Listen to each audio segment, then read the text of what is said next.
আসসালামু আলাইকুম বিসমিল্লাহির রহমানির রহিম। আজকে আমি আমার মার বাসায় এসেছি ভাপা পিঠা খাইতে। আমার মা আজকে, আমার ভাবি, এরা দুইজন মিলে আজকে ভাপা পিঠা বানাইছে আমাদের সবার জন্য।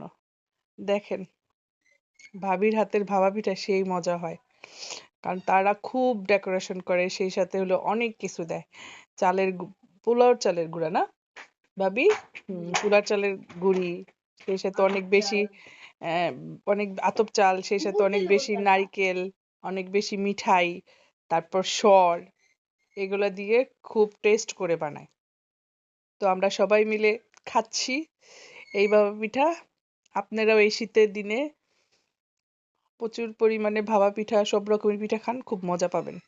কারণ সবসময় তার পিঠা খাওয়া যায় না, শীতকালীন পিঠা সবাই খুব পছন্দ করে, আর খেতেও ভালো লাগে শীতকালে।